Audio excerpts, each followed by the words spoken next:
On m'appelle Salifou Sakaliou. Salifou, c'est le nom de famille. Sakaliou, c'est mon prénom. Voilà, je suis cordonnier.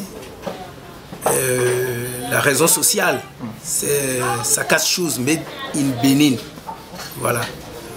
Je suis béninois de père et de mère. J'appartiens, sinon ma famille appartient à la caste des cordonniers. Nous sommes de Cana. J'ai commencé petitement à faire la cordonnerie, à faire les réparations. Et c'est ainsi qu'un jour, mon professeur m'a donné une chaussure à réparer. Mais j'ai observé la chaussure, j'ai dit, tiens, je peux quand même fabriquer cette chaussure-là. Et je me suis mis à la fabriquer. J'ai fabriqué une paire à la pointure du professeur et j'ai réparé sa chaussure. Et quand je lui ai apporté la chaussure, je lui ai remis aussi la chaussure fabriquée. Donc ça l'a intéressé, il l'a acheté. C'est un peu le déclic. Bon, je me suis fait former après que j'ai abandonné mes études, j'ai délaissé mes études pour l'activité. Voilà. Je me suis fait former autant aussi bien au Bénin qu'ailleurs, qu'en dehors du pays. Okay. La cordonnerie, en fait, c'est la réparation des chaussures. Point. Point barre. Mais la botterie ou la maroquinerie consiste à fabriquer des chaussures. Donc le cordonnier, lui, il répare, mais le bottier, lui, fabrique. Pour devenir cordonnier, il faut savoir faire les bricolages. Pour devenir bottier, il faut savoir faire les dessins. Il faut savoir faire les dessins, dessiner, faire des maquettes de la chaussure que vous voulez produire et vous les réaliser. Voilà. Donc il faut être fait en choses là, en dessin et en coupe. Bon, évidemment, les choses ont évolué aujourd'hui et on peut faire des coupes avec des machines que je n'ai pas aujourd'hui. Voilà. Cependant, j'en pense que je suis équipé. Or, je ne le suis pas encore, à mon avis. Justement, quand on regarde vos créations, la coupe elle est fine, la coupe elle est exacte. Quel est votre secret? Comment parvenez-vous à produire des chaussures qui rivalisent avec les chaussures donc, de ces fabricants qui disposent de matériel? Bon, je ne peux l'expliquer. Hein.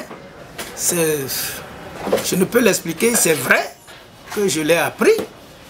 Et je l'ai appris et je l'ai maîtrisé. La coupe à la traditionnelle, je l'ai appris et je l'ai maîtrisé.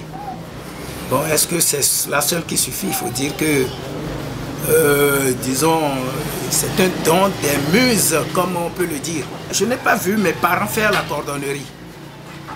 Je ne les ai pas vus le faire, mais on m'a raconté que mon oncle, mon père et mes oncles ont tous fait la cordonnerie une fois. Mais ils l'ont laissé en faveur d'autres métiers. Mais moi, je l'ai choisi. Quand je le choisissais, mes parents n'étaient pas d'accord. Ils n'étaient pas d'accord. Mais aujourd'hui, avant la mort de mon père, il m'a tiré chapeau. Il est content. Donc, c'est dire que il n'y a pas ce métier-là qui ne puisse nourrir son homme. Même si c'est de l'eau que tu vends, il suffit d'avoir foi en ce que tu fais, te donner pour la chose et t'organiser. Nous fabriquons des babouches, des sandales, des tapettes, des chaussures fermées, de toute gamme, de beaucoup de dessins. Je fais les crampons, je fais les rangers, je fais les souliers, en tout cas toutes les gammes. nous allons à des foires à l'extérieur du pays où nous sommes connus et on gagne des clients de l'extérieur parce qu'ils estiment que nos produits sont vraiment de qualité et ils commandent. Quels sont les avantages et les inconvénients du métier? Ah, les avantages, c'est que en cordonnerie, le cordonnier ne peut jamais manquer de petits sous. Il n'y a rien à faire.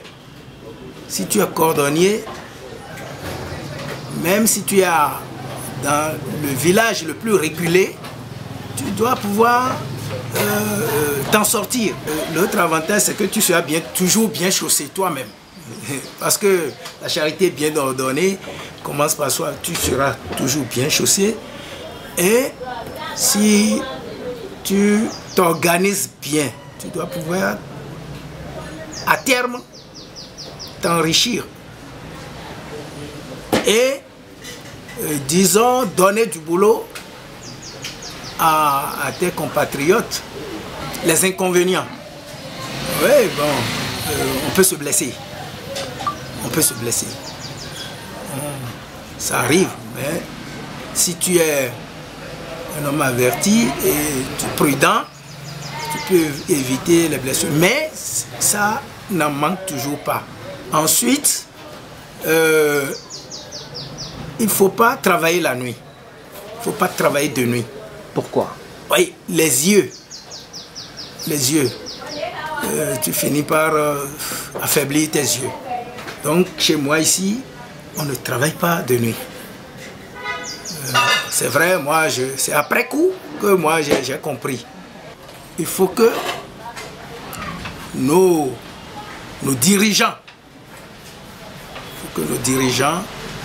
pensent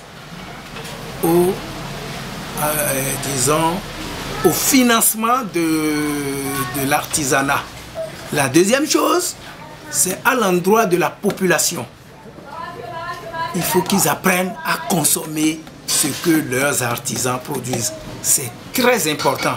C'est en consommant, même on peut se passer de l'aide de l'État ou bien de l'appui de l'État ou si disons les habitants, la population consomme ce que les artisans produisent, ils auront des ressources pour faire davantage et pour améliorer ce qu'ils font. C'est très important, c'est ça que le Burkina Faso fait. Et aujourd'hui, ils sont très loin dans l'artisanat, ils sont très loin. Et puis, lorsque moi j'amène mes chaussures au Burkina Faso, mais ça s'achète comme de petits pains. Pour me joindre, je suis au 64 67 57 44, c'est mon WhatsApp, c'est aussi mon téléphone. Maintenant je suis basé à Cotonou, à Sikekoji où tu es venu, en face de la résidence à Kinosho. J'ai des agences un peu partout, un peu d'agences à l'intérieur du pays. J'en ai à Dassa, à Wego, à Lada, à Boikon, à Porto Novo.